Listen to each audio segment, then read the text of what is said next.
Hello, and welcome to our 26th day update on the journey to Tier 2 Rathma on the SSF Druid. And I got big news for you today, okay? So make sure to stay with me.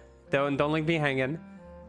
I'm not gonna delay. I'm not gonna bullshit you guys. I'm just gonna pull the video and we're just gonna talk about it.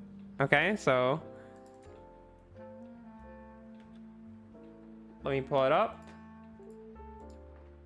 There we go. So we start the day, since I didn't have too much direction for day 26, we start the day just like, you know, speeding through some maps, seeing if anything hits and if we need to do anything specific for it. And that was the first map of the day, first like mob that we even ran into, drops an arachnid, and I'm like, okay, an arachnid, I'll grab it, I'll slam it. I only had 13 FCR, so it's not game changing for us. Got cold resist, so we already have one with cold resist. I checked later, so it wasn't too interesting. After going through some speedy maps, we went into some cows. I saw I had like 4 cows hanging around, so I figured might as well. I saw this like F battle axe, thinking, wow, that could have been an F Hellslayer. Sadly, it wasn't. And then we slammed this Andariel, and initially I didn't really think like, oh wow, I need an Andariel, let me slam one. I was just like, oh, an Andariel's drop, I have Worldstone shards.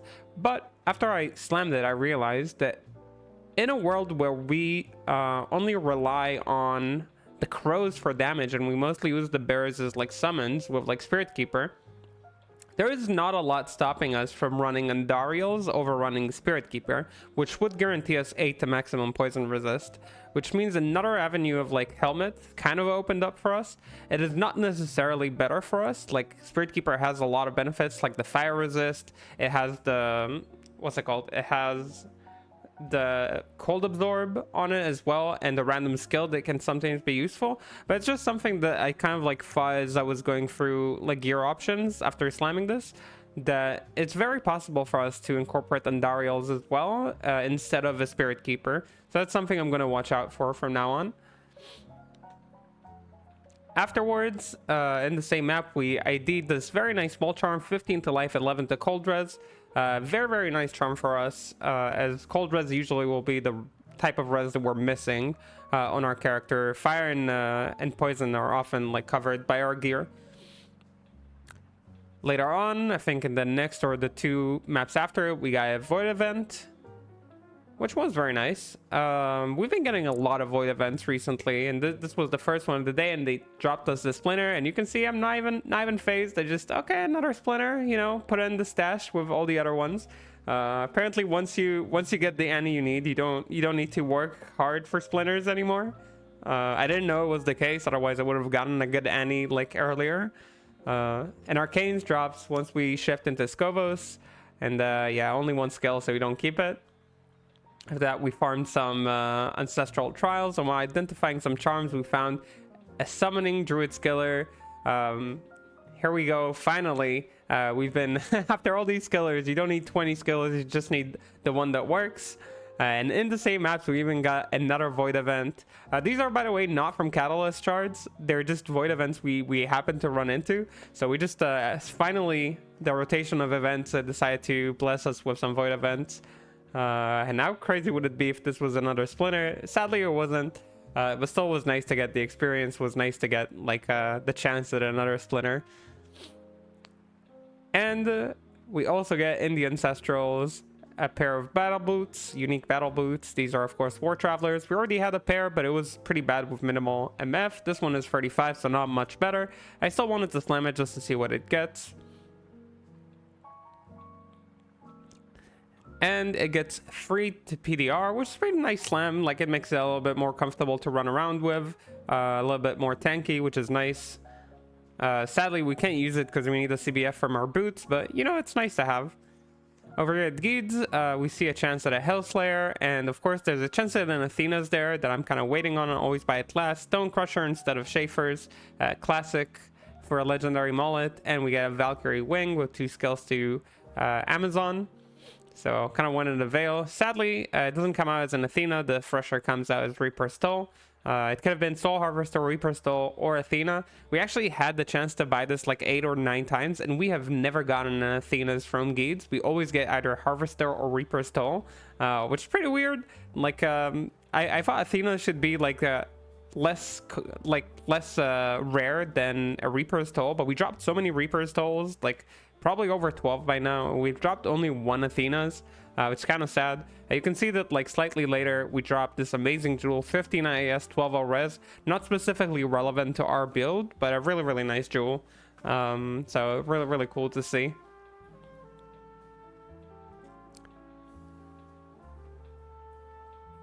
And later, farming some tier 3 maps just to see if we can do it efficiently. We dropped this cool small charm, poison res, 11 poison res, and some life. That's really cool.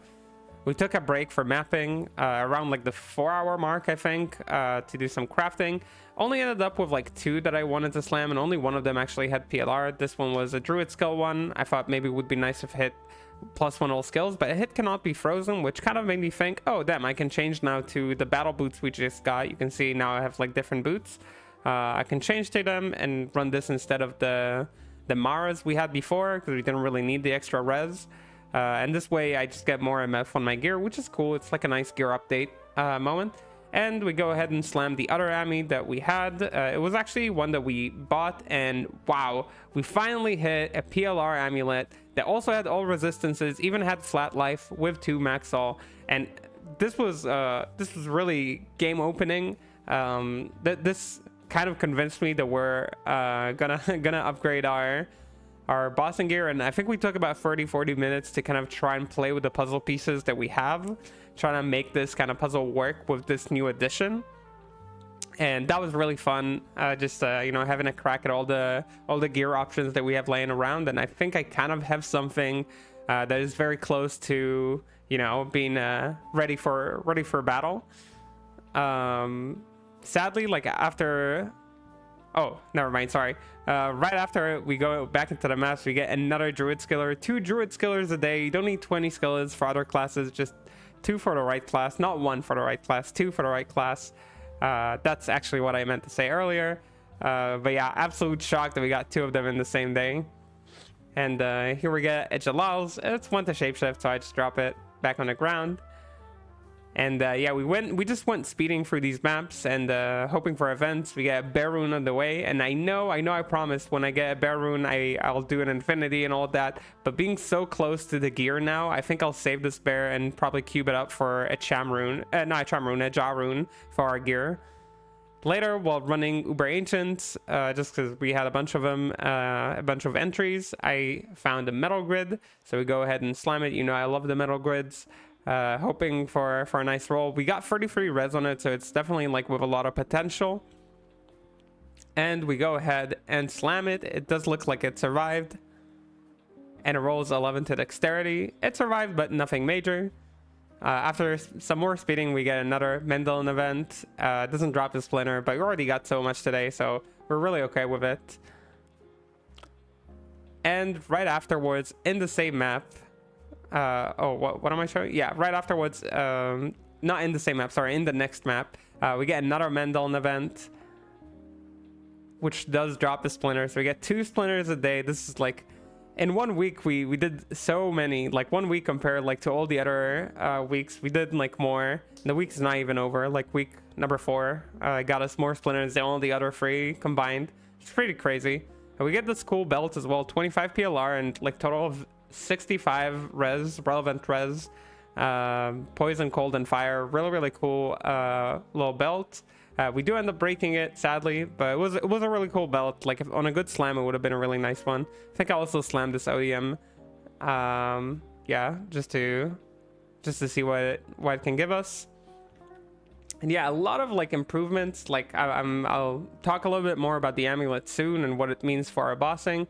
We drop 1 facet a day as always. Another fire facet, kind of hinting me towards playing a fire build at some point, which we will probably do at some point, you know, who knows. But we're right now focusing on our game and on our mission of tier 2 Rathma. a fifth void event shows up, and at this point I'm just like, wow, if we could get 3 a day, that would surely be the craziest. And yeah, absolute crazy day. It wasn't even that much longer of a day. I think at this point it was like at the 6-hour mark, usually around when I end it. So yeah, just absolutely dense day with all these events, all these amazing drops, and some of these like crazy slams, especially on the amulet, that is gonna change our game most likely. So we go ahead, see the drops. There is no Splendor there. There is a unique amulet though. So let's check what that is. Hopefully it's not a Mimoke or a Noko. Given today's luck, like definitely it's something crazy. And yeah, getting rid of some stuff in the inventory. There it is. The amulet is Amara's Kaleidoscope. So not just a metal grid, also Amara in the same day. We go ahead and slam it, and it looks like it survived. And it did survive. Sadly, only slammed Lightning Res, so not too interesting, sadly. We end the day as always just by pushing like a few more rerolls. I already done like so many rerolls that day. I think we did over 160 rerolls, and none of them hit anything. Not any skillers from what I remember, to any class. So I was just like, okay, I'll just use the like few more gems that I got. We didn't even have that much at the end of the day, but I was just like, oh, I'll just use a few of them to reroll. And we go ahead and we actually get a third summoning Druid skiller. 3 a day. I can't say that going into this day I was expecting anything like this. I was expecting to grind those for at least one more week. And really, that was the end of the stream. I was just like shocked. And wow, what a gear update day. Now I can show we finally look more like a like a normal ladder character. Obviously the last one is still Geeds. We're still missing one, but look at all these beautiful skillers just lined up together. We got this War Travelers that we upgrade with the Cannot Be Frozen on this craft. So amazing stuff. We're really close. We're just missing one skiller.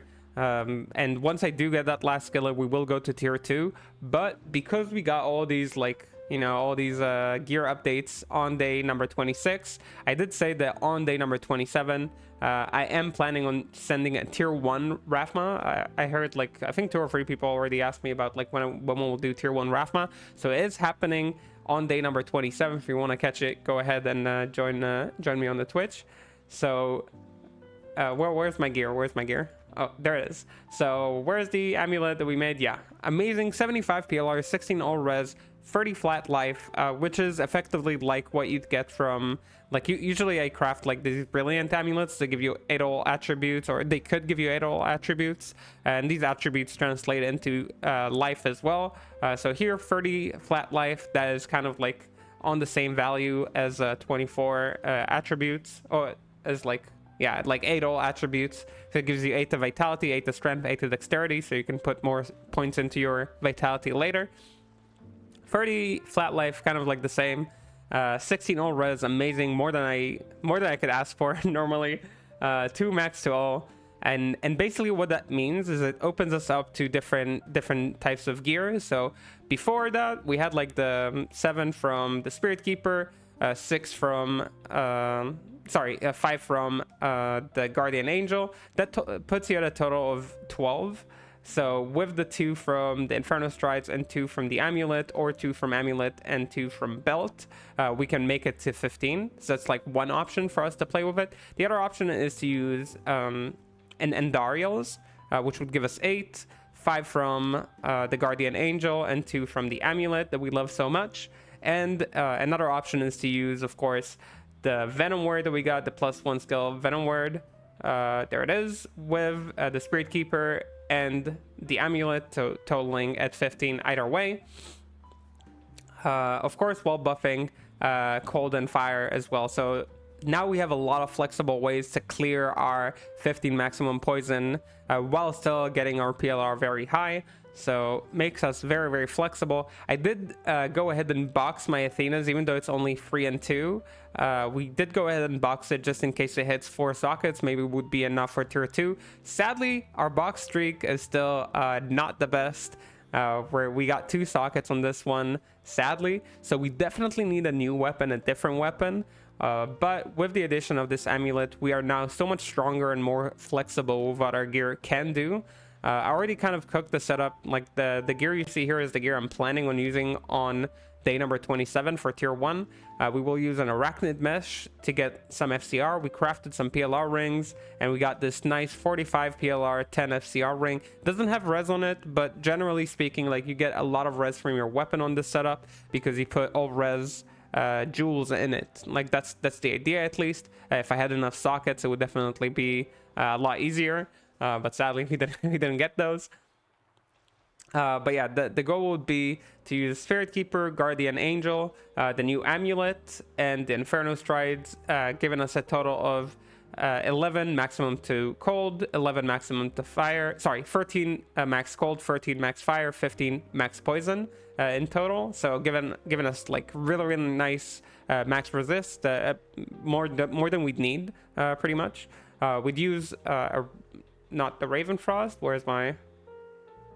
Right, I think, yeah, there is the PLR ring over here for FCR and 45 PLR. 45 PLR from Death's Hand.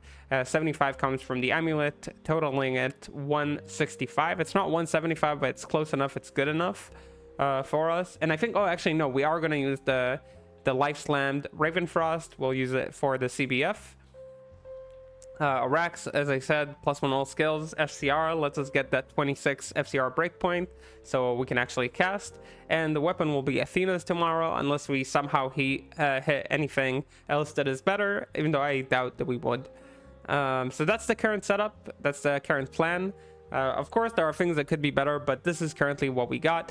The gear will most likely be socketed with either rubies or with runes if I need more res. I might put some res jewels in the Athenas. I don't want to use my good ones, like these like 15 res ones on it.